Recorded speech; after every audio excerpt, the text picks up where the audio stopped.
So this public hearing of the City of Urbana's Community Development Commission is called to order at 6 p.m. on September 24th, 2024. Do you want to do a roll call? Roll call. Yeah, Cameron, can you do a roll call for us, please? All right, roll call, September 24th, 2024. Starting at the top of the list, Chris Diana. Here. Robert Freeman. Patricia Jones. Here. Ann Silvis. Here. Deshaun Williams. Here. Excellent, thank you. Thank you. We have a quorum. Purpose of this public hearing is to receive citizen input regarding the fiscal year 2023-2024 Consolidated Annual Performance Evaluation Report, the CAPER. CAPER is a report that outlines the progress made toward goals listed in the 2023-24 Annual Action Plan and will be submitted to the Department of Housing and Urban Development by September 28th. Notice of this public hearing was printed in a local newspaper, emailed to the media and various social service agencies and citizens, and placed on the City of Urbana's website on September 12, 2024. This hearing will also accept input regarding the fiscal year 2025-29 Consolidated Plan, a 5-year planning framework for the use of Community Development Block Grant and Home Investment Partnership Funds. The fiscal year 2025-29 Consolidated Plan will include the 2025-26 Annual Action Plan, which identifies projects to be undertaken in the 2025-26 program year. The Consolidated Plan is in its drafting stage and will be completed in the spring of 2025. Now staff will give a brief presentation on the CAPER Consolidated Plan Annual Action Plan processes. Good evening, everyone. I'm going to start us off by discussing our Consolidated Annual Performance Evaluation Report, otherwise known as CAPER. As we get started, I just want to acknowledge and thank Betsy Barclay, who's sitting behind me currently from Champaign Neighborhood Services. She's going to join me in a bit when we get to the stage of the evening where we discuss the consolidated plan. Then we also have Andrea Rudy and Kevin Garcia with the City of Urbana, who are going to talk about the comprehensive plan, which, believe it or not, is a different thing than the consolidated plan. And we'll talk about all that more in a bit. We have several presentations, so I'll try to be fairly brisk, but if there are any points of clarification or questions, feel free to follow up on anything when we get to the Q&A stage. So the CAPER, as brief as I can describe it, is a report we have to prepare for HUD each year, which goes over our past year of performance for the Community Development Block Grant and Home Investment Partnership programs. And it reports progress towards goals that were identified in our annual action plan and consolidated plan. We'll discuss more about the consolidated plan in a bit, but in short, that's our 5-year planning framework for our use of HUD funds. And then our annual action plan is our 1-year increment, which gets into some more specifics as far as specific projects we're going to carry out towards the consolidated plan goals. The CAPER can be a bit difficult to navigate to people who don't have to look at this kind of thing every day, so I just wanted to pull out a few of the key sections. You all have a copy of the CAPER with you in the packet for the public hearing. Quick note on that, an initial draft of the CAPER went out on the 12th.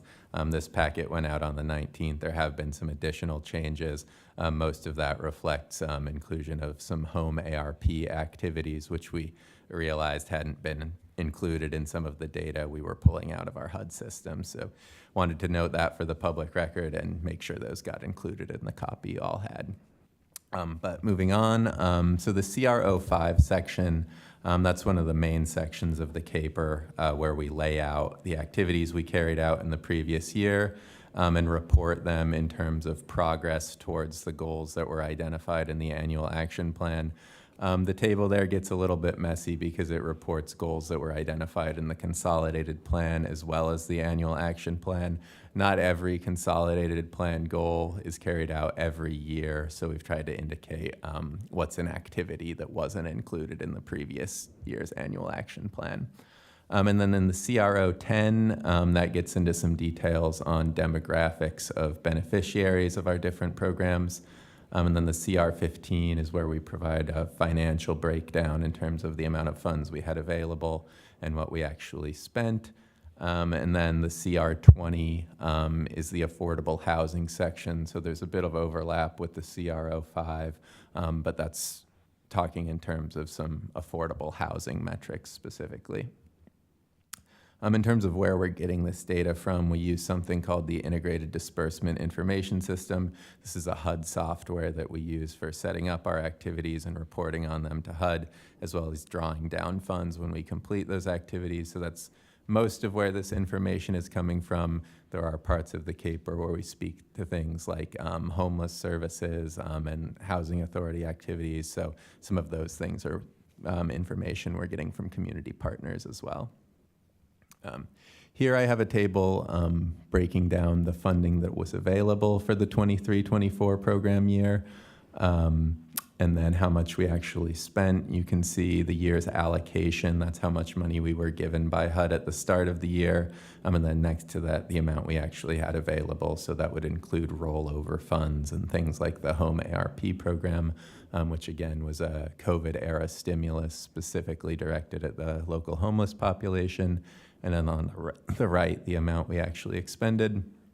Looking at this, you can probably notice that we didn't spend all of the money we had available. We'll get into some more details on why that was. In short, it's mostly because we've kind of reserved and committed funds to larger projects that are still in development or in progress as of the end of the previous program year. The CAPER only reports on completed activities, so those activities that are still in progress will be reported on in a future CAPER. Next, we'll move on to what we were able to complete in the prior program year. So as you know, we have a home repair program, which was able to assist 24 homes in the prior program year. Through our community housing development organizations, which are Habitat for Humanity and First Followers currently, we were able to complete work on 9 new affordable units. We were able to assist CU at Home with acquisition of 8 units for use as a transitional housing shelter. We assisted 40 households with tenant-based rental assistance through our partnerships with the Regional Planning Commission and Courage Connection. And then through our public service activities, which would be a combination of things like our neighborhood cleanup event, our youth services program, and then some supportive services for the local homeless population that are funded through Home ARP. We assisted 1,545 individuals. Did want to quickly touch on a few projects that if you look at the CR05, these are projects that were identified in the previous year's annual action plan that show up as either not completed or partially completed, and just wanted to provide some quick context for those. We'd included some activities with the Housing Authority in the annual action plan. Those were not completed at the end of the program year, but those are still things that we're coordinating with the Housing Authority on. We have a planned development for the second phase of Bristol Place in Champaign that's funded with Home. So that's something where it would be an eligible expense in the city of Urbana, the city of Champaign, or unincorporated Champaign County. So we look forward to seeing that come to fruition in the next couple of years. Similarly, rental rehab was something where we'd provided some funds to First Followers to rehabilitate a rental unit that was still in progress at the end of the program year, so will be reported on in a future CAPER. Buildings demolished is an activity we tend to include in our annual action plan as an extension of other code enforcement activities that we fund with the Community Development Block Grant. Were our partners in the Building Safety Division to identify a property that they felt was a good candidate for demolition with CDBG funds, they could refer that to us and we could consider it as an eligible use of funds. We didn't have that come up in this year, but putting it in the action plan gives us the option if it should. And then infrastructure, similar to some of these other circumstances, we have funded a number of sidewalk and lighting projects throughout the community, all still in progress at the end of the program year. So those will be reported in a future CAPER. And then lastly, overnight shelter, that's partially completed. That reflects the 8 units of transitional housing that I referenced previously. We're also expecting to commit funds to the Hope Village Permanent Supportive Housing Development, which you may have heard something about. That's still in development, so will also be reported in future CAPER as progress moves forward on that one. Next, I have some quick slides showing demographics for our programs. Here you can see program beneficiaries broken up by different income levels. Just to explain what those mean really quickly, extremely low income would be anybody whose income is under 30% of the area median income. Low income would be 30 to 50% of the area median income, and then moderate income would be 50 to 80%. Quick note on the home beneficiaries. That does not include beneficiaries of the Home ARP program. Again, that's targeting the local homeless population. That's mostly folks with very little or no source of income, so they're categorized a little bit differently, so they're not reported in this table. But then on this next slide, which gets into race and ethnicity information for program beneficiaries, we do collect that information. So you may notice the home numbers are quite a bit higher on this slide. So just wanted to give some context for that. So that's a quick overview of the prior program in terms of what activities we carried out and who we were able to serve. Hopefully you can see that these programs continue to have a big impact in the community. But as we close out, did want to touch on a few areas where we continue to see some gaps in services. So we are aware that there's an ongoing need for affordable rental construction in particular, and our services, while beneficial, have not really met exactly the scale of need. Part of that is the resources that are available to us. Part of that is partner agency capacity and how much folks are able to take on, but is something we want to continue working on moving forward. We do have a few projects on the horizon, which I mentioned, such as Bristol Place and Hope Village, which should hope to fill some of that gap in the future, but that continues to be something we want to keep thinking about. And then lastly, as you saw, we're still not really at a place where we're spending all of the funds that we have available to us. Part of that is during the COVID era, we had a big influx of additional funds, which is a good problem to have, I suppose, provided that we can continue in coordination with our partners, find eligible uses, and get those funds out into the community. So that's what I have in terms of the CAPER. We can definitely take a break, and I can take any comments or questions regarding the CAPER specifically, and then when we're ready, we can move on to the consolidated plan portion. We also have a link to our community needs survey here, and that would be a great opportunity for any folks in the community to give us input on our past year of performance as well as things moving forward. Yep. I just had a quick question in regards to the most recent statement that you made about us having an influx of funds that's usable, but we've not been able to use that. Is that just a lack of partnership, companies and things of that nature, or is that just, are we missing something in regards to reaching out to folks and inquiring about that? Yeah, it's a big question. I think in a lot of those cases, as I mentioned, a large chunk of our unspent funds are things that we're kind of holding in reserve for large projects that are still in development, and definitely for larger new construction projects. That's something where, we might start having conversations very early on in the process. But in terms of, from when we start having those conversations to breaking ground, it can be a long process. Thank you.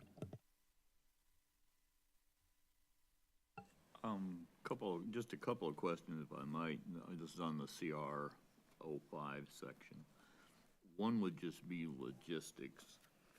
Is that all the tables of numbers that start on page 3, is that a spreadsheet within the document where those titles could be repeated on every page, or is that just a captured set of numbers that are in there? I'm just thinking for people reading it, Yeah, so definitely in terms of what we put out to the public. We can play with the formatting a little bit. Once we submit it to HUD, it kind of has to be in their format. But Okay. I agree, it's not super easy to navigate. You kind of keep flipping back. And my other question is more internal and specifically with regard to the percent complete column. Just exactly what that is, how that's measured. Let's say the top entry on page 4 there. How are we getting to a 47,435% increase? Right, so Internal calculations that it's doing, because I do math the old way, and that's not what that is. I agree, some of these numbers are pretty weird. So that number in particular is in reference to public facility and infrastructure activities. And that was a goal that was established during the consolidated plan back in 2020. Honestly, I don't really know where the 100 number came from. That was set up in 2020 before I was in this position. I say this with a lot of sympathy because it's difficult to know exactly the right way to set this up. When we do infrastructure activities, those are calculated as an area benefit where we would look at the population of, for example, a census tract that's likely to benefit from an infrastructure project. So those numbers can be pretty huge. So relative to that 100 that was put in there back in 2020, that's where you get that large disparity between what we're actually reporting when we complete those activities, report the beneficiaries, and then connect it to that consolidated plan goal.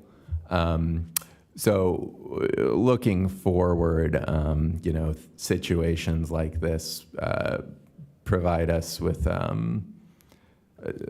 a lot of good information for how we can set things up in a way that makes more sense and is easier to understand and is easier to track as we set up the next consolidated plan. Yeah, I only bring that up because whenever you're presenting numbers, people have a tendency to ignore important numbers if they're looking at silly numbers or what they assume to be silly numbers, and they'll sort of bypass it. And especially these, I'm saying, I'm not sure even the mechanics on some of these calculations are running right within the spreadsheet. So just as another thought that it's good to have people be able to look at something and it's simple and they understand why and what's being measured. Appreciate that feedback. Thank you. Looks to me like it's just actual as a numerator and expected as a denominator, right? That's how this came about. But I take your point that you could just say, 100% plus or something, and just say, something a little bit simpler to read. But I appreciate the level of detail, though. I mean, it's good to see specific programs and what the expected plan was and what the actual outcome was. In many cases, exceeding its goals. So that's really good.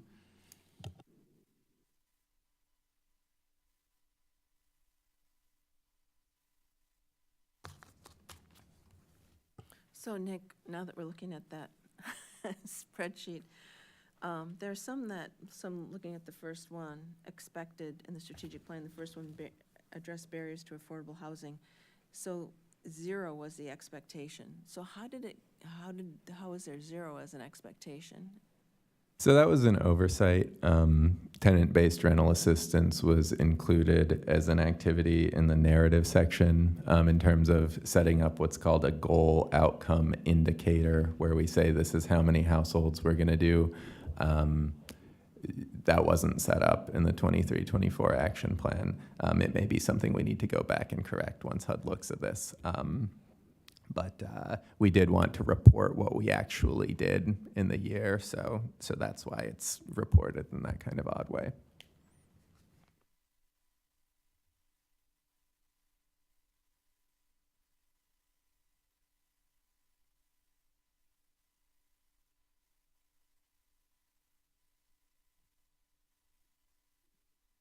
I was just gonna say, it sounds like you're thinking or expecting as far as just the next, the next duration of plan, you having more of a cleaner slate based off of what you guys have determined rather than what you inherited? Absolutely. I could talk all night about ways that how this Yeah, has been set up yeah. has been I frustrating. get it. I see the despair in your eyes, so that's what, all right, that makes sense. Appreciate you doing what you were able to do, though. Thank you. Thank you. There's always a discussion around what we see and try to understand versus what you're required to submit to HUD. And I don't know if there's any way around that to give us like the executive summary or something where we wouldn't get mired in the silly numbers or the formatting, the things that are difficult for us to understand and use anyway. And I'm thinking even more so for the general public that hasn't really I studied think your any of this. presentation was a really good version of that. Thank Yeah. you. And I definitely tried to pull out the key points for things like the presentation. We can definitely, to the extent possible, play around with formatting and things like that in the future. And then I think a big part of it also will be setting up our consolidated plan activities in a way that reporting on them each year is more understandable.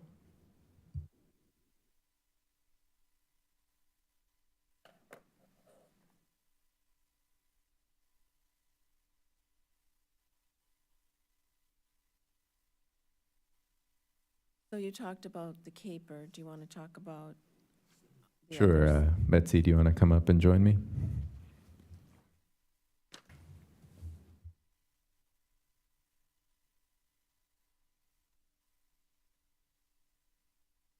All right, so we're going to move on to the consolidated plan. As I mentioned previously, we're joined this evening by Betsy Barclay from Champaign Neighborhood Services. The reason she's here presenting with me this evening is while CDBG's funds are granted to each municipality separately, home funds are granted to us as a consortium, which consists of the city of Urbana, the city of Champaign, as well as unincorporated parts of Champaign County. So we're doing this project together, so we thought it would be nice to present on this together.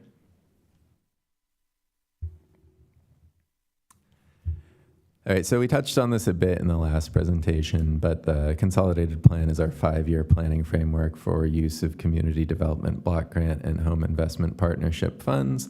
The core components of the consolidated plan are a needs assessment and market analysis. And then from there, we outline our goals and priorities for addressing those needs with our use of HUD funds. Each year of the consolidated plan, we put out an annual action plan. So the consolidated plan itself actually includes the first annual action plan of that 5-year period. And Betsy's going to talk some more about the relationship between those and also eligible uses of program funds. Yeah, good evening. As Nick has said, the CON plan or consolidated plan is a 5-year plan. And the annual action plan is a 1-year plan. The CON plan, if you think of it like this, the CON plan has a needs assessment and strategic plan portion, and those identify and lay out the overarching goals of our 5-year strategic plan to address community development needs in the communities. The annual action plans lay out the activities that each of the cities will undertake individually to accomplish the goals of the 5-year plan in a given fiscal year. So for each CON plan, there are 5 annual action plans. We're in the final year of this CON plan. So right now, we're essentially working in both the current CON plan and the next CON plan, in that we're enacting the activities from the final year of the current CON plan, and we are planning and gathering input and doing all the work of starting the next CON plan. It's important to note that there are 2 types of funding in the CON plan. The Community Development Block Grant Funds, or CDBG funds, and Home Investment Partnership, or HOME funds. Both cities receive CDBG funds directly from the federal government individually. These funds must be spent to benefit low to moderate income residents of the respective cities. Only certain types of activities can be carried out with these funds. Housing rehabilitation can be funded along with other affordable housing activities like relocation, disposition, and acquisition. Blight reduction can include activities like code enforcement, beautification, and safety upgrades. And public facilities might include neighborhood upgrades like sidewalks or street lights. And as you can see, we can only spend 15% of our allotment on public services. And that could include youth programming, homeless services, things of that nature. Okay. Home funds are allocated at the consortium level and can be utilized for projects in Urbana, Champaign, and the unincorporated Champaign County. Unlike CDBG funds, which are more flexible, home funds must be used to create an affordable housing unit. Typically, these funds are used for tenant-based rental assistance, down payment assistance, or aid in the construction of affordable housing. Examples of how the consortium has used home funds in past plans are funding Habitat for Humanity for their home builds and to help with the redevelopment of Bristol Place.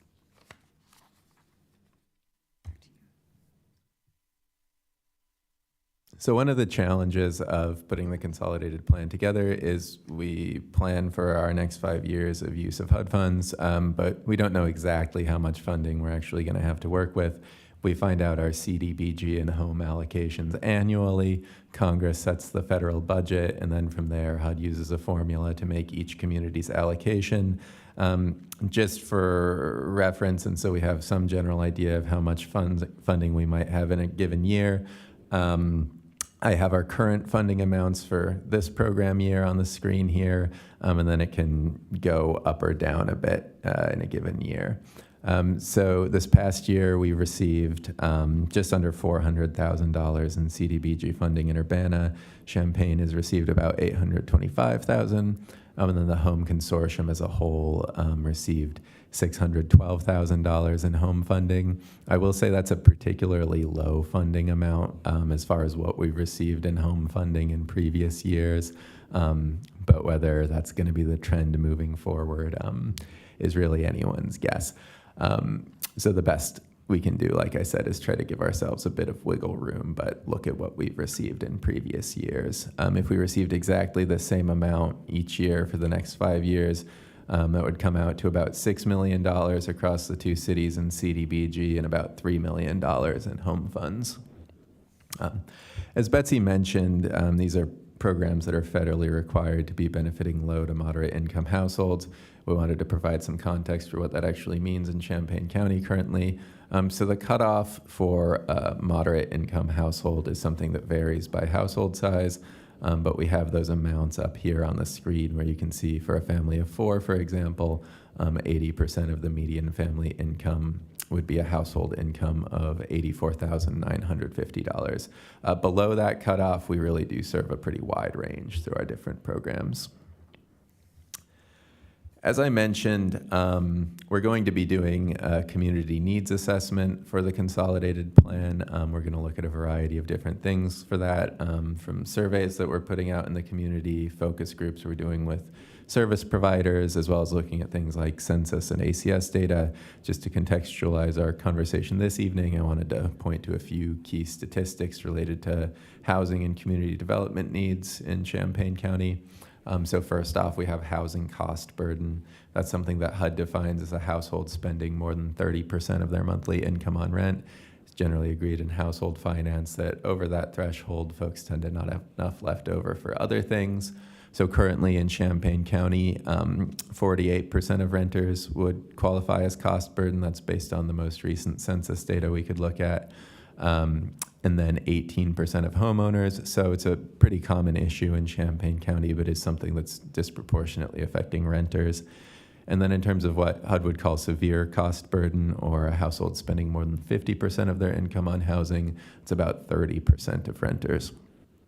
And then as far as home ownership rate, currently about 53% of households in the county own their home. It's actually a bit under half if you look at just Champaign and Urbana.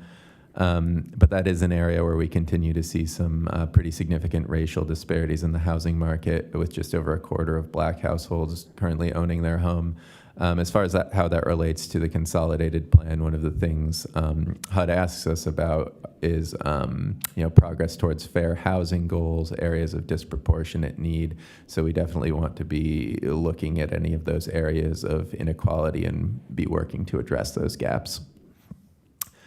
And then to contextualize what some of these issues like cost burden might mean in terms of actual dollar amounts, currently median rent for a 2-bedroom unit in the county would be about $1,200. That would translate to an annual income of about $48,000 that would be needed for a household to not fall into that cost burden range that we were discussing on the last slide. And then at the median, homeowners with a mortgage are spending about $1,600 a month, and that would translate to an annual income of about $64,000 that would be needed to afford that without being cost burdened. And then lastly, we have some information from the most recent point in time count. This is something that the Continuum of Service Providers to the Homeless conducts every year to identify the number of homeless individuals in the county. They identified 279 individuals this past January. 42 of those were unsheltered, 152 were in emergency shelters, and 85 were in transitional housing. I will say this is a bit of an uptick from previous years. I think it's an increase of a little over 60 individuals who were identified this year. So definitely a significant problem in the county. A little bit of context for why there may have been an increase this year. The Continuum, who conducts the count, used some more intensive counting methodology, more comprehensive street outreach, as well as some follow-up surveys. So part of it is they were likely more effective at identifying folks. But again, it is a serious problem that we're going to need to continue to work to address. So moving forward, for the remainder of 2024, we're going to continue working on drafting the plan and conducting outreach. Betsy's going to talk more about some of the outreach we have been doing and are continuing to do. In early 2025, we hope to have a draft published. At that point, once we have something more detailed for folks to look at, we will open it up for some additional hearings and a comment period. And then in the spring, we'll be taking it to the local councils. And then after that, we'll have it submitted to HUD by the end of the spring. And I'll hand it off to Betsy, who's going to talk some more about the public input we've been doing. So we will hold at least 3 public input hearings, including this one. Like Nick said, we like to have one early in the process so we get input before we have drafted the plan. But the other 2 will take place later, and at least one of them will be during our public comment period for adopting the con plan. The draft plan, like he said, will be published in early 2025. And as a part of the input process, we will hold consultations with stakeholders, so our service providers, and we may conduct some focus groups. So what have we done so far? Well, we have the community-wide survey that Nick mentioned in his last presentation, and that's available on the City of Urbana website and on Engage Champaign, which is a website for Champaign residents. We've been distributing postcards with the survey QR code at events in both Champaign and Urbana. Staff from the cities have attended roughly 20 community or neighborhood events, probably about 24 now from when we wrote this. The community events included Juneteenth, CU Days, Champaign's Farmers Market, the Reentry Resource Fair. City of Urbana has attended the Urbana Park District Neighborhood Nights, and Champaign has attended our CNNC events in our targeted neighborhoods. We've also held neighborhood meetings in Champaign, at Centennial High School and Kenwood Elementary, because those are areas we see becoming target areas where there are not neighborhood groups formed. So we're trying to reach out to that area. And you can see photos on this slide of our outreach efforts at the events. We did conduct a public engagement activity where we gave stickers representing $1 million to participants that they then got to budget the money, if you will, and stand in our shoes for a day. And we had about 195 participants with those activities so far. And the top 3 choices were homeless services, youth services, and construction of affordable housing. They went creation of affordable housing. And we've had about 60, a little over 60 responses to our survey. So we'll continue to conduct community outreach, I think, through the beginning of December. All right, so as Betsy mentioned, we've got our survey available now. There's a QR code for this. We'll also be sending out postcards to some of our target areas. We also do surveys for our annual action plans. We wanted to put a little bit of room between when we're sending out surveys for folks, but those should be going out later this fall. And we definitely appreciate anybody's input, and as well as the commission's input this evening. And then we have our contact information up here as well if anyone wants to reach out to us directly.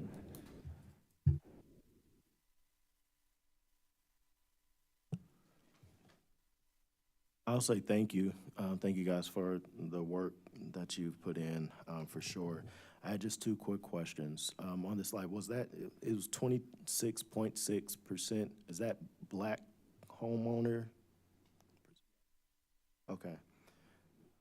To follow up with that, like, what are the plans, for like, what's the timeline as far as the plans are concerned for the results of those activities and surveys and whatnot throughout those targeted communities?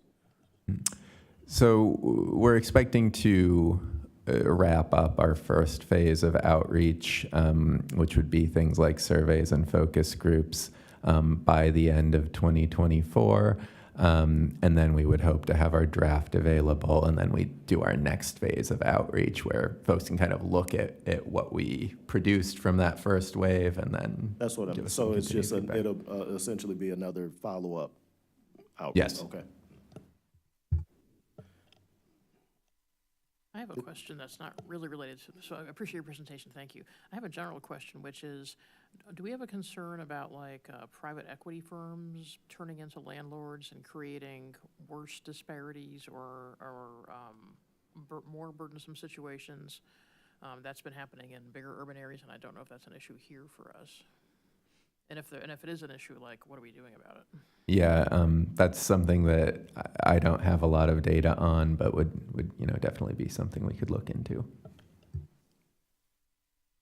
I guess one more thing, just to the percentage that you guys had with the home ownership. Have you guys considered involving, or have we considered involving banks, right? Because understanding some of the, from a lending perspective and things like, there's some things that are outside of the scope of, just Black folks being Black folks, or, whatever, redlining and things of that nature. Have we considered involving them in some of the surveys or plans, and things of that nature moving forward?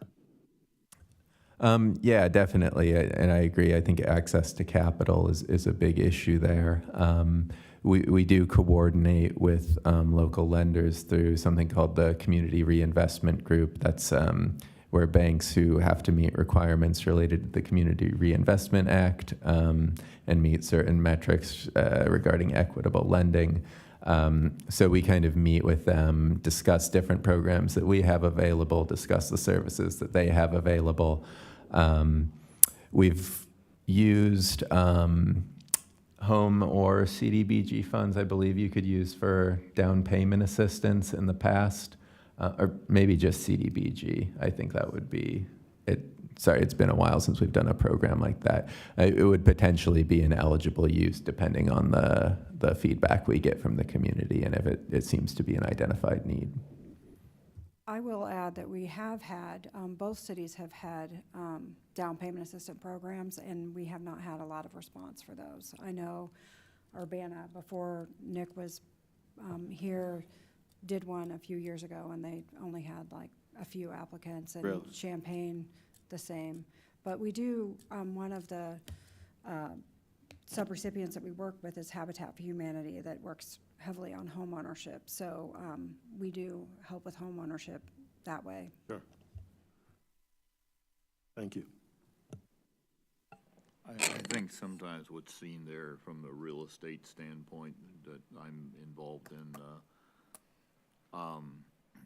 down payment assistance is not often the biggest issue involved there. It's more the monthly carrying cost, et cetera, or currently the carrying cost because of the interest rates, et cetera. Down payment assistance would be a lot more useful if there was the flexibility to use that down payment money for buying down interest rates or something like that than it is for actual down payment. So I don't know if such flexibility can be built into it, usually not in those programs, unfortunately. So. You're saying like, for the down payment to have that $2,000 split up into a monthly? It's often more effective rather than putting 20% down on a house to put 5 to 10%, whatever you can, use the balance of it to buy the interest rate down. And it's actually a better cost of saving, makes it a lot more affordable, but that requires that there be that much flexibility in those funds to be able to use it for something other than just a straight down payment. So I will say in the survey that we have available, we ask fairly detailed questions about, if folks are interested in becoming homeowners or are homeowners, what issues have they faced as far as like down payments or, ongoing monthly payments, repair costs. So, based on the feedback we get, we'll, sort of be able to take stock and then calibrate our different options as far as responding to the issues folks are actually telling us that they're facing.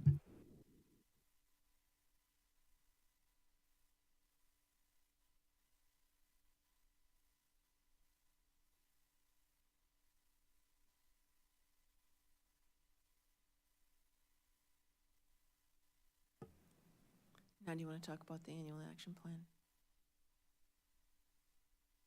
plan? So the annual action plan is included in the consolidated plan. As we mentioned, I don't have another presentation, but in general, the annual action plan is going to tie in closely to the consolidated plan. It's just going to get more specific about the actual projects that we're going to carry out in the 25-26 program year. Are there any questions specifically about that?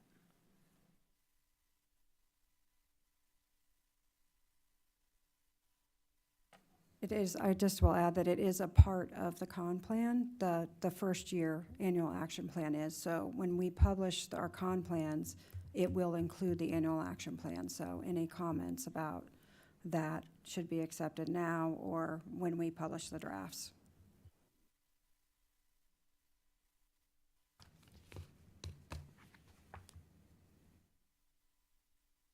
Anything else from staff about the? Great, Thank you. hear the details. So is there anyone from the audience who wants to ask questions or provide comment? There's no one here. And you didn't receive anything via email or? No. Okay. So thank you for that additional information, and thank you, Betsy, for coming over to Urbana. So seeing that there are no further comments, I now declare the public hearing closed, and we'll move on to our regular meeting of the Community Development Commission. So we'll call to order at 6:45, and we need a roll call.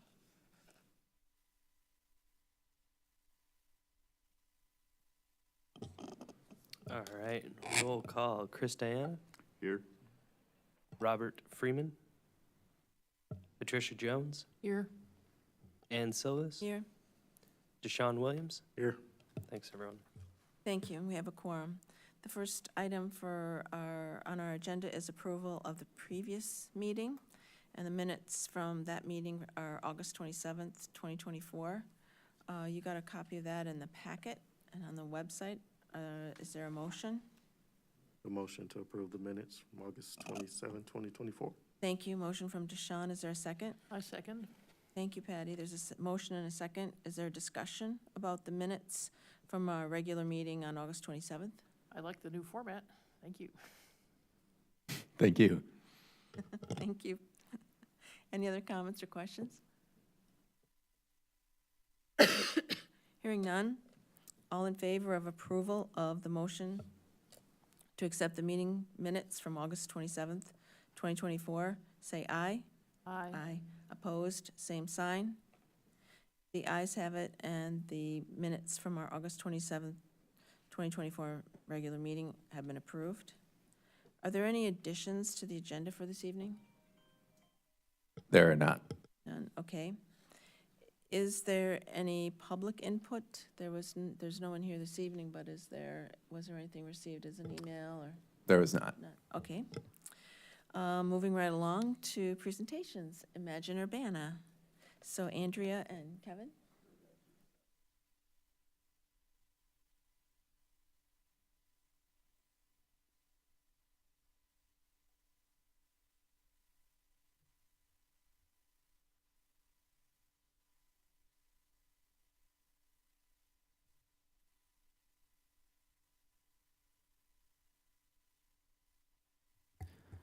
Good evening. As Andrea is opening that up, I'll take this opportunity to introduce myself. My name's Kevin Garcia. I'm the principal planner with the City of Urbana. I've been here 10 years. This is my first time presenting at the Community Development Commission. So thanks for having us. Hi, again, thank you for giving us this opportunity. We're excited to be at this stage of the comp plan. I'm Andrea Rudy. I'm Senior Advisor for Integrated Strategy Development, and my main responsibility here at the city is leading the comprehensive plan process, and hopefully we're getting to the finish line thanks to a lot of people and my colleague Kevin here. So first of all, we're going to give you some background. Just I don't know that we've made a presentation here, so this has been a 4-year process, and like to just give you some background to bring you up to speed on just giving you some highlights. So what is the Imagine Urbana Comprehensive Plan? I think this is appropriate since you're talking about plans tonight and trying to differentiate between different plans. So this is our community's vision for what Urbana should look like in the next 20 years. Our last plan was done in 2005, so we're on target to complete our plan for the next 20 years.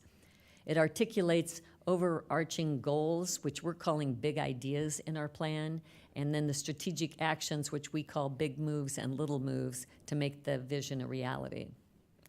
And it serves as our city's primary long-range planning document, guides the future development for the community. So this is the process, and sorry for being so small. Hopefully you can see it on your monitors in front of you. We started the process back in 2020, and we had a little mild hiccup there, COVID, which started right at the same time we were getting ready to launch some of our community engagement activities. So we pivoted and thought of some new ideas to do things. We had a website where people could make comments online since we couldn't be meeting in person. They could put ideas on an idea wall. They could pin places on a map. We had a survey. Then as things started easing up, we started doing outdoor events, pairing with a lot of community events during that time. We also had an SMS survey where we did that in 4 languages, mailed postcards to 12. That was just our leading up to making awareness of the plan. And our goal was to try to reach people that we don't normally hear from. We wanted to hear from all voices in the community. So that's why we did a lot of different methods of outreach to do that. And I'll talk a little bit about the reports that we did along the way. Our second round of community engagement was similar to, it sounds like, what your group did. We called it Balancing Act, and we did an online activity, but then we also went out into the community and did sort of a game board activity where everybody got $100, and we had probably $800 of projects to spend money on, and so the public helped us prioritize. So they found out quickly that you can't do everything you want to do, and just like the city can't with limited resources. So really good public engagement activity. And so then in fact, Nick was a big part of this before he moved to his current role. He helped us crunch data and really do a couple of those reports along the way. So then during this last probably 9 months, we've been taking that data. We came up with so everything came from that community engagement process. We developed the vision and goals, the values for the city, and then what we're calling the big ideas and the big moves and little moves. And so now we're at the stage where we just completed our community meetings where people could give us feedback on the plan. Again, we sent out postcards to 21,000 households to tell them about that the plan was ready. We wanted to know if we got it right. So that process is just wrapping up as far as the outreach. We still have our online plan, so people can comment on that. I hope that you all received that. It's been probably in August, I think we sent it out to all the commissions. So we've got some online input that we're still gathering, and then we're talking to the commissions as well. And then the Plan Commission is reviewing everything now. We've had, I think, 3 public hearings to date. Is that right, Kevin? With the Plan Commission, and we'll continue to have those until we get that to a state where the Plan Commission can then make the recommendation to the council. So we're hoping to wrap up by the end of the year. That's our goal. If not, it'll be early next year, and we'll go through a timeline later on that.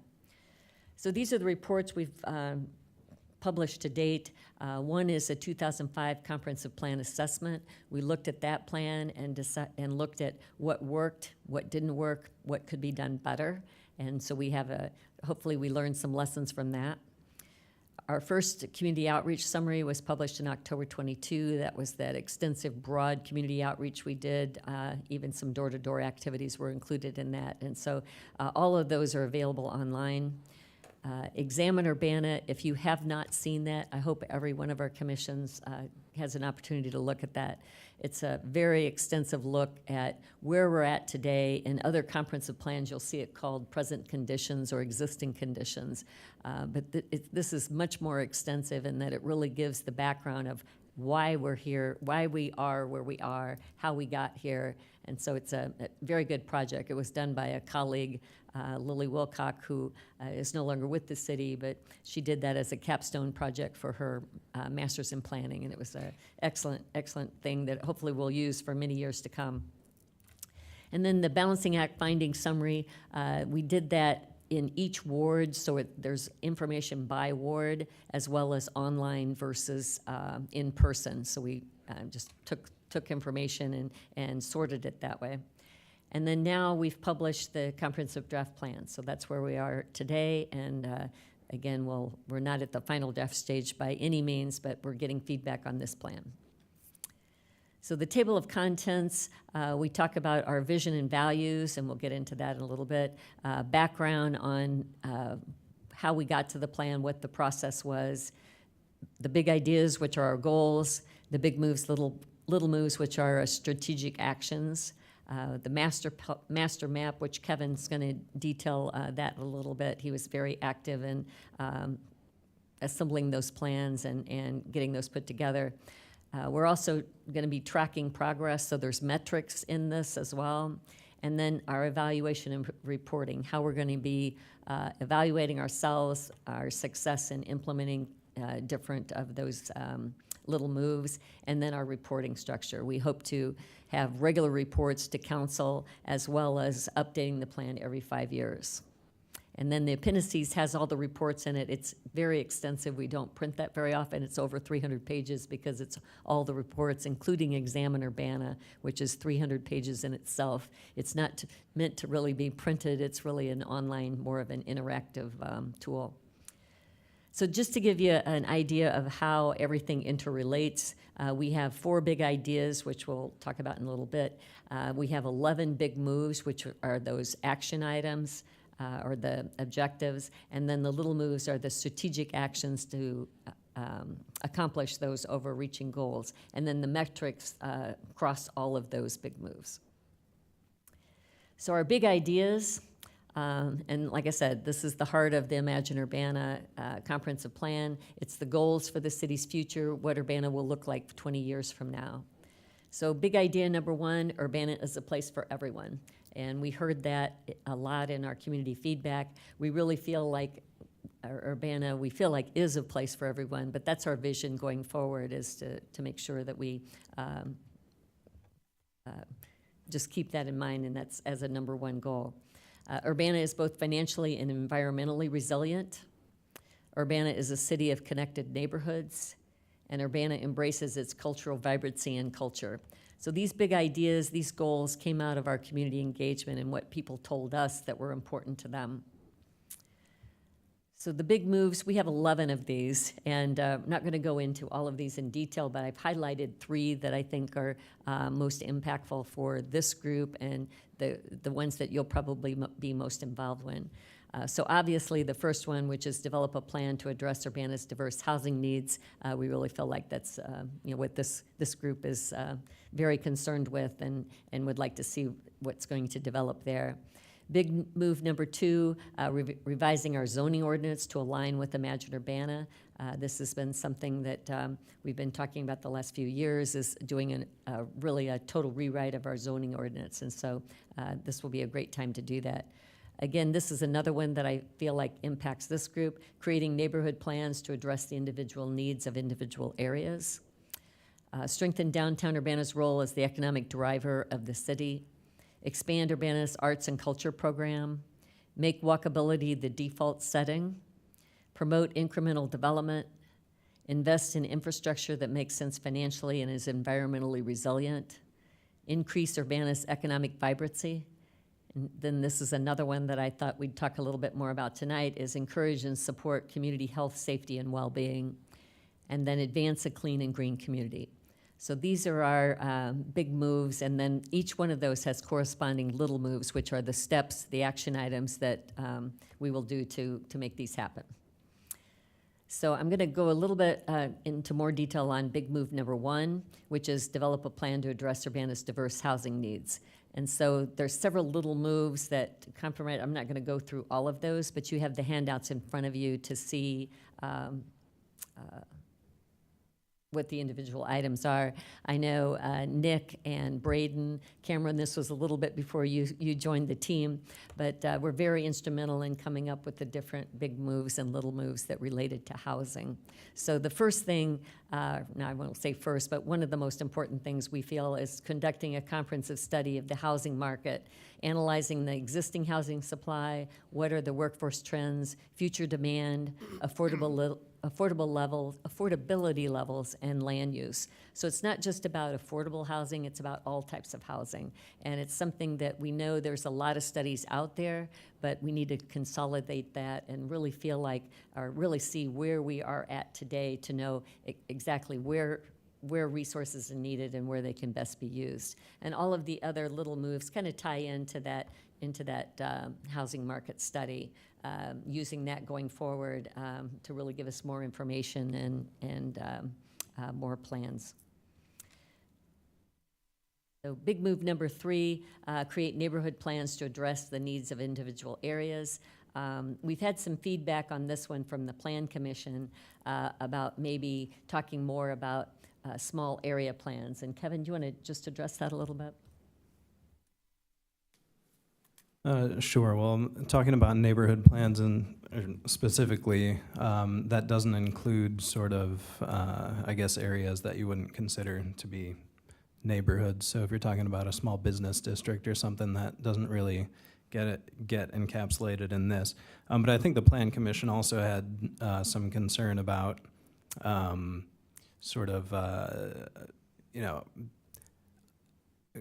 the barriers that you create when you identify and say, oh, this neighborhood over here versus that neighborhood over there. So I think they're concerned just that we're treating folks fairly, not sort of segregating them into different neighborhoods and making plans for those in particular. So we're, as Andrea mentioned, we're having study sessions with the Plan Commission, and so we're gonna be ironing out some of those issues. But as it stands, the big move is as written here, but that's a work in progress. And we did hear back from, our constituents saying that, yes, they would like neighborhood plans. So it's something that we're really going to give a lot of thought to, and hopefully we can satisfy both the public as well as some of the Plan Commission's concerns on that. Yes, go ahead. So when I was looking at what you presented initially, one of those maybe big moves is that the city's going to be a series of connected neighborhoods. What does that mean? Sure. Yeah. So there are certain areas of town that don't feel connected to the rest of town.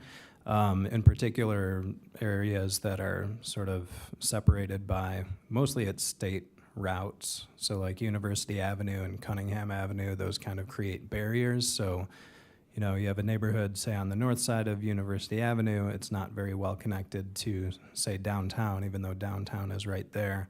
So really just creating better connections between neighborhoods is kind of the goal going forward. So when you say connected, it really does mean like a physical connection where people can walk across that and flow easily. Doesn't mean like a sense of community beyond that neighborhood's identity. So the reason Well, I'm asking yeah. that is because then in this, you're talking about plan by neighborhood, plan by plan.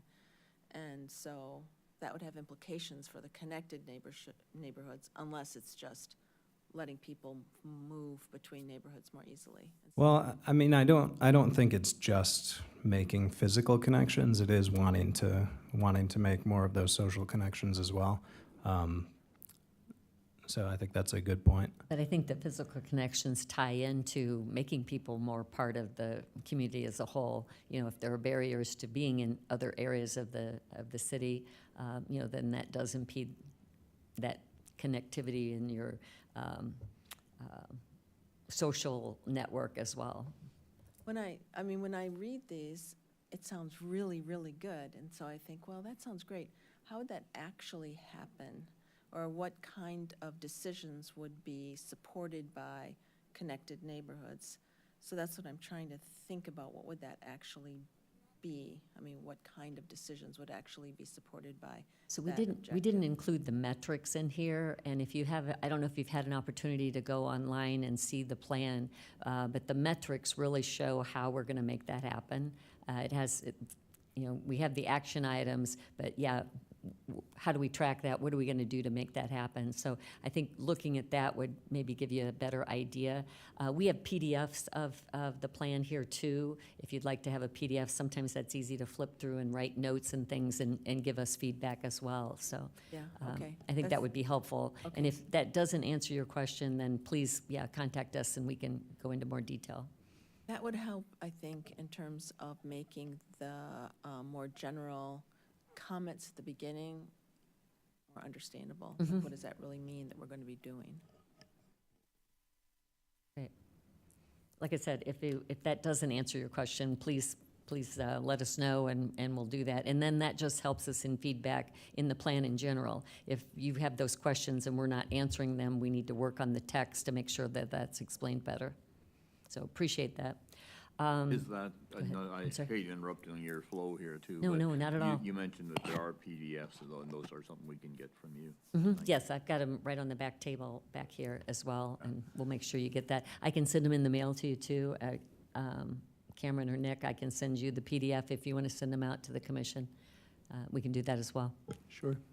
That'd be fine.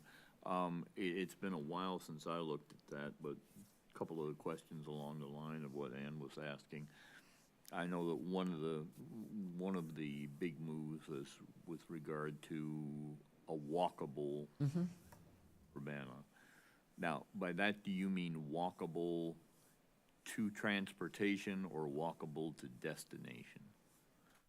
Because one of the things I just sat through some lovely presentations a few weeks ago about some of the things that are being done with tiny homes and so forth, and they're modeled on North Carolina plans, but the weather in North Carolina is not the same in February as the weather in Illinois.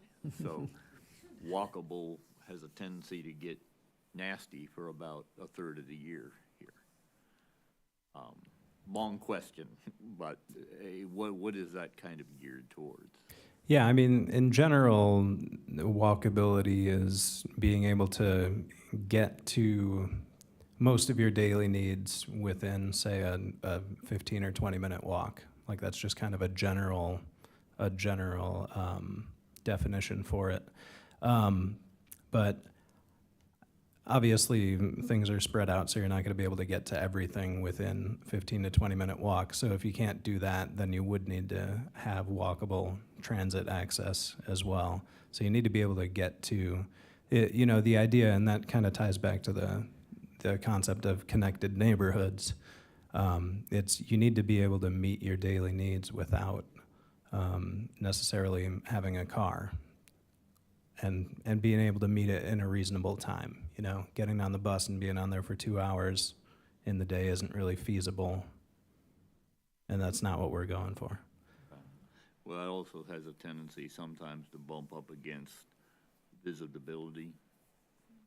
Walkable is fine, provided you can walk. The elderly, who are not gonna do 15, 20-minute walks and carry their groceries home anyway. And even families with a lot of children. Not fun trying to shepherd 4 or 5 children while you're doing that walk. So I'm hoping all of those things are all encompassed in that, where we aren't helping this and isolating that. If you look at the little moves for walkability, I mean, it covers things even like sidewalks. You know, we talk about, you know, sidewalks maybe being in disrepair, but there are areas in the community that don't have any sidewalks. Right. So it's those things are all covered in those little moves. So it's not just the ability to be connected and walk, but, you know, it's the actual infrastructure that's necessary as well, or the other tools. Thank you. Mm-hmm. But I think you make some good points there, and you know, it doesn't make sense. Say we have a big senior housing development that somebody wants to put somewhere. If we're allowing that in some place that's not close to transit or really close to the things they need to get to, you know, because a lot of seniors can still walk, they just can't walk 20 minutes to, you know, to the store or something like that. So I think just keeping that in mind is going to be key. Good, but seniors in senior developments, that's usually pretty well planned. I'm talking more about seniors in their own residences that are pretty isolated to begin with, and what part of the program helps them out would be a question that would be there to me. Okay. I mean, I know you can't cover everything, but I think the more inclusive a plan seems, the less people will be searching for the exclusions that always cause a problem. We had, early on in the process, we traveled with someone that was in a wheelchair, and how they went to the grocery store, how they went to church, how they went to Lincoln Square Mall.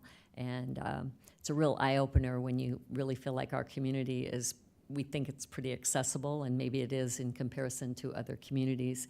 But the route that was taken from Edge of Mall to Schnucks went across parking lots, you know, busy roads. I learned that when you roll through, when a sewer is, or the gutter grate is full of leaves and everything, that rolls with the wheelchair. And coming to an intersection and seeing that the other 3 corners don't have accessible sidewalks. So there's things like that that are real eye-openers, and so that's part of this, the input that we got was, yeah, there's people that can't traverse the city as well as we would hope that they can. So again, it takes resources, but we're definitely aware. I'm going to move to 10, which was encourage communities' health, safety, and well-being, and I thought that was something that this group would be concerned with.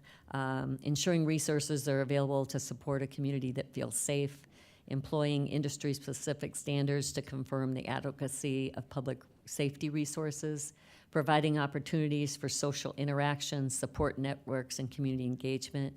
And I think this goes to you, Ms. Silvas, talking about that connected neighborhood, that this is more than that. It's really feeling a part of your community.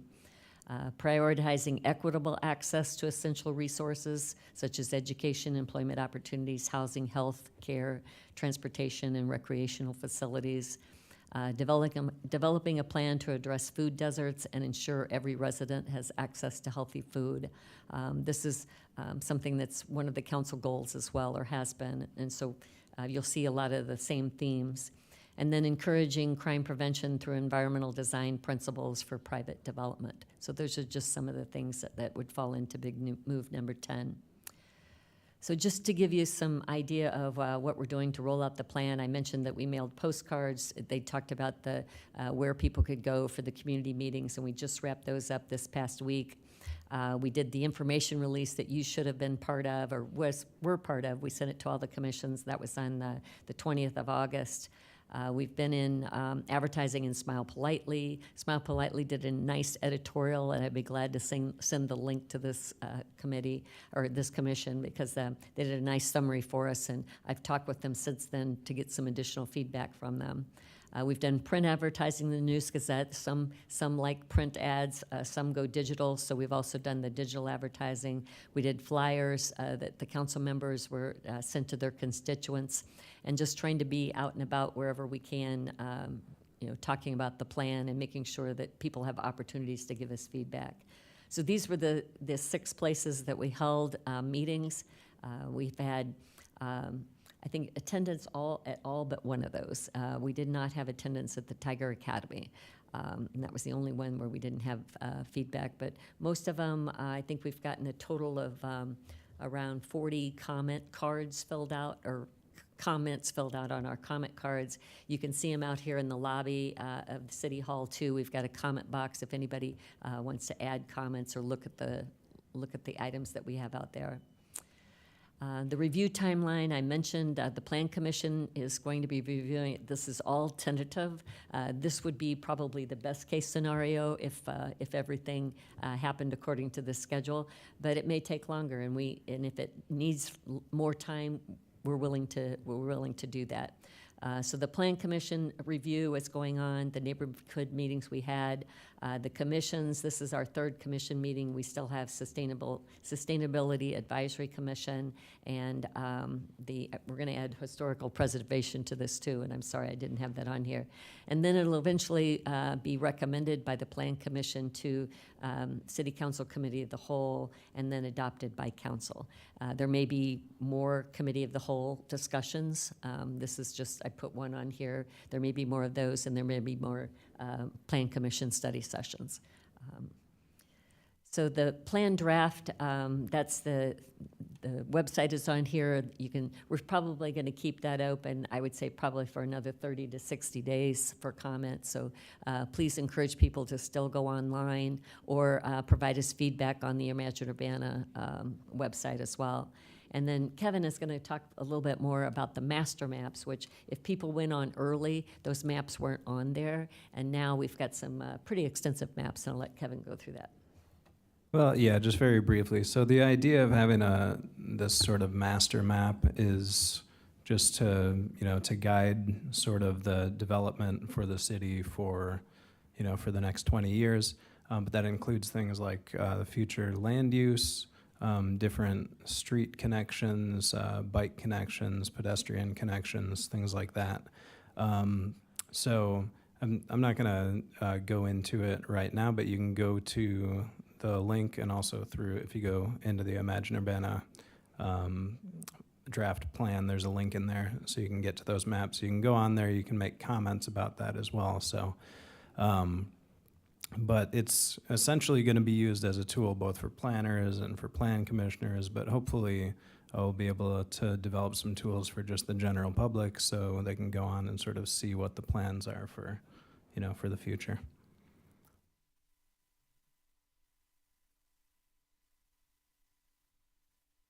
There we go. Persistently.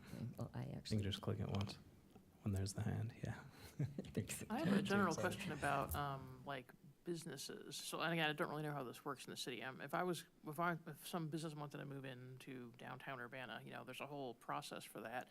And would this plan, like, sort of encourage certain kinds of businesses to move to downtown that would be more community-facing? Because, like, I remember in San Francisco, there was a cool place called Brainwash, and it was a combination bookstore laundromat. And it was the kind of place, you're gonna hang out there for hours, might as well have a cool coffee shop bookstore thing. So it's like, so things like that were just a private business, but they were contributing to a cool neighborhood community feel.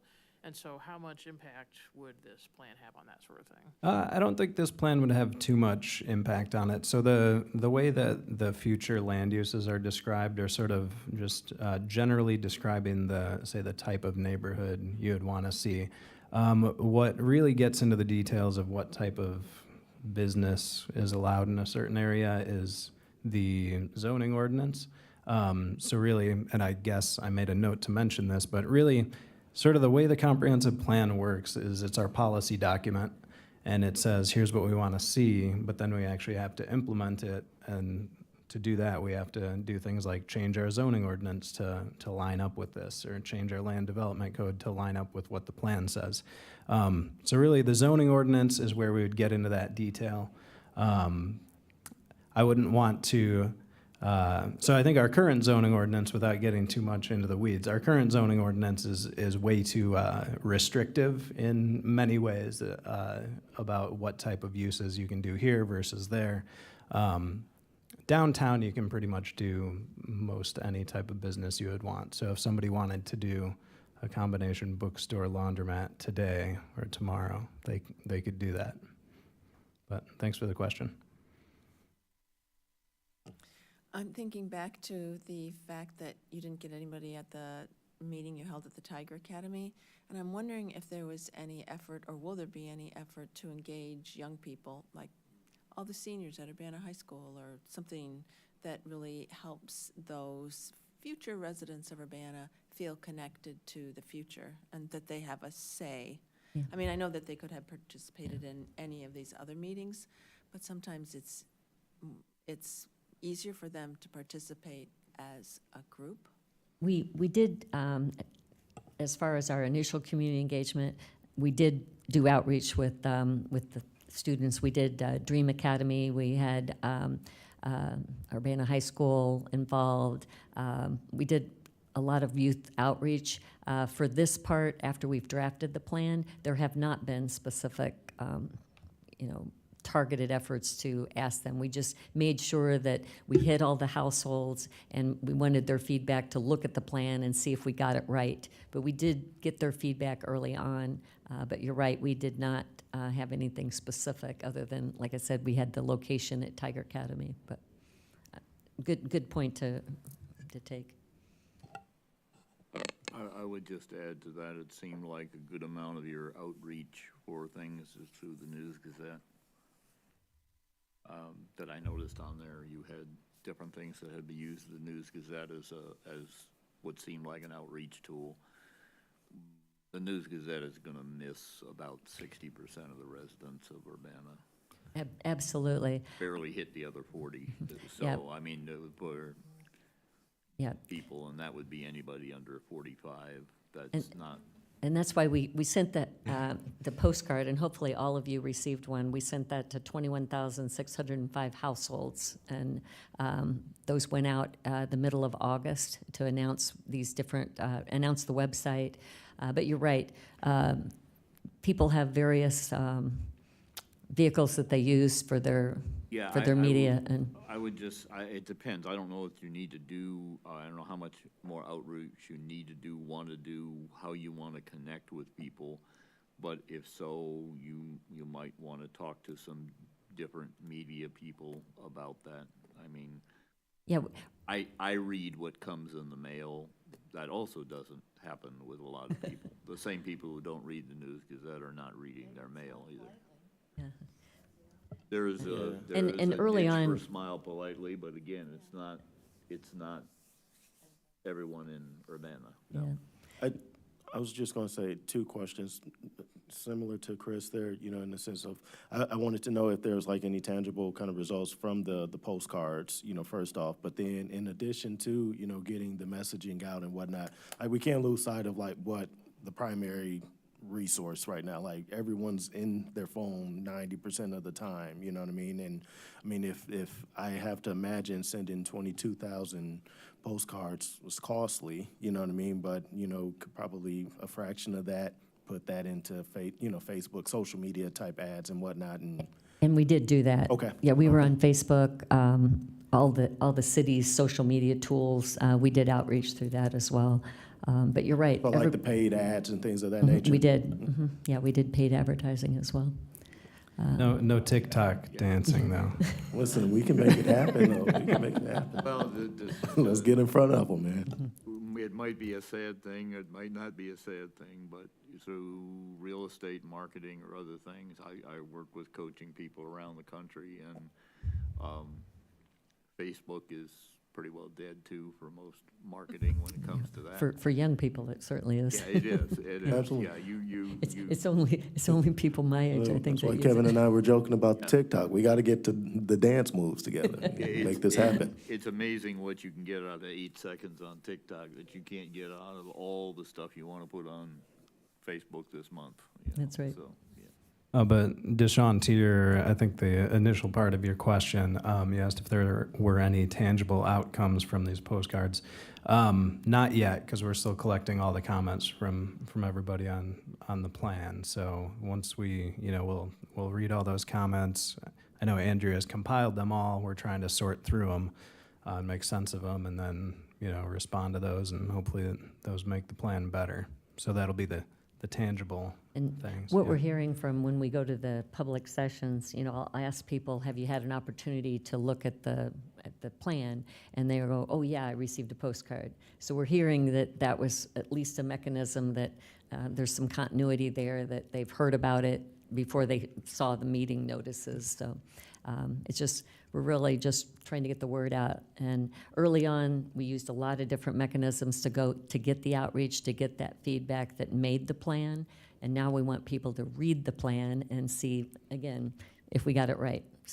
So spread the word and tell your friends and neighbors to look it up if they can. And we'll provide hard copies, PDFs to anybody that wants one. They're in the city clerk's office as well as the public library as well. Do you have any sense of what the demographics or locations are of the people who have participated at the meetings, or? If you look at our previous reports, you can see those. This one, we do not. We don't have that data yet, but any of the feedback that we've had in those two reports, the Community Outreach Report and Balancing Act, it'll show some of that demographic data.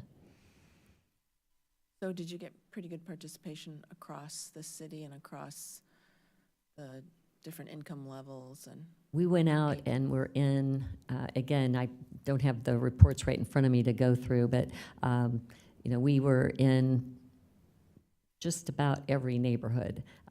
We really felt like there were voices that required us to be in those neighborhoods and to feel like, I mentioned probably our best, I guess the best feedback we were able to get was when we participated in events that were in those neighborhoods that they felt comfortable going to. And all of that is detailed in the community outreach report we did, where we were, what neighborhoods we were in, which ones we did door to door, the different mechanisms we used, all the events we attended.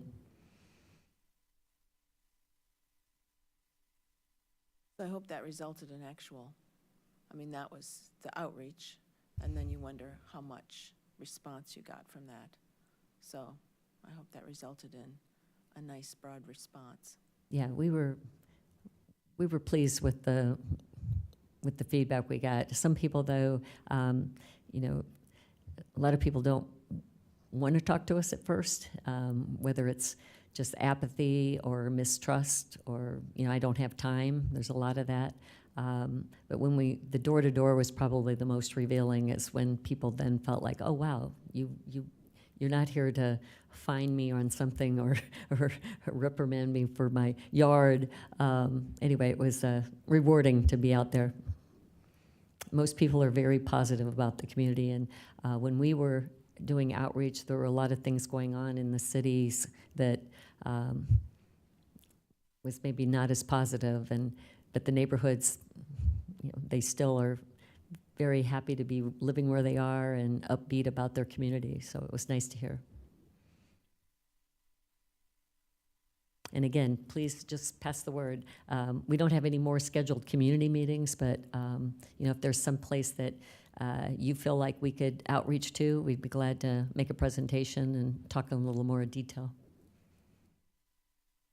Any more questions for? They're here in front of us. The one last question, which is that U of I owns Willard Airport, which is a rare kind of arrangement, but is having and I've heard people say, oh, if we had a real airport, we could attract any more people to live here, and if I had a flight to DC directly, that'd be so much better. So a really great boost to our community would be to have a really much bigger airport. Did that come up at all as a thing? It's funny, that really wasn't a big, most people, it was things that were closer to home, things that impacted them directly. And we hear that a lot in economic development, however, when we're talking about, recruiting companies, things of that nature, that comes up more. But from just the, I don't want to say average citizen, but the regular guy, that's really doesn't come up on their radar much. There's many more things that come ahead of that. Not that it isn't a concern for our community, though. I'd also say there's probably plenty of stuff for us to do and focus our efforts on over the next 20 years. So if that happens, great. But we're not going to spend our time trying to push that. But there are people that are. I mean, the Economic Development Corporation is trying very hard to attract additional airline service and get some direct flights out of Willard Airport. So there are people that are focused on that. Any other And questions? contact us at any time. Our emails are very public, and call us, email us, whatever. We'd love your feedback. Thank you very much. Thanks for All the right, thanks for extra having us. info. Thank you. And your time explaining to us. That takes us to the staff report. Sure, just a couple quick updates on our housing rehabilitation programs. I think we've probably mentioned previously, we have a roof repair program that was funded through ARPA, the American Rescue Plan Act. Based on the initial funding agreement, we'd expected those funds to kind of go away at the end of the program year if they hadn't been used up. We were able to extend that until the beginning of 2026. So we're going to continue trying to get the word out in the community about that program and use up those funds. Looking over our numbers on that program's performance, we really were able to fairly accurately predict how many activities we were going to do. They just actually ended up coming in a bit lower in terms of the cost per project, which is why we still have funds left over. So, definitely feel free to share that information in your networks, that those programs are still available. On that note, Cameron's been doing a great job since he came on earlier this year as our community development specialist. And one of the things he's really been helping with is trying to get the word out in the community at our programs. He's been hitting up all the bulletin boards in town. So definitely, if any of you all know about a place in town where, we should be putting up a flyer, feel free to share that information with us. And we want to make sure everybody in the community who might benefit from these programs knows about them. Just to quickly add to that, we want to advertise that we have funding for roof repairs, not that you can charge more when you're doing roof repairs. That's not what we want. So, thank you. Thank you for that clarification. Any questions on the staff report? Thank you, Nick and Cameron. Okay, is there any unfinished business to come before the commission this evening? There's not. Any new business? Nope. Okay. Having exhausted our agenda, we are adjourned. Thank you all. Thank you.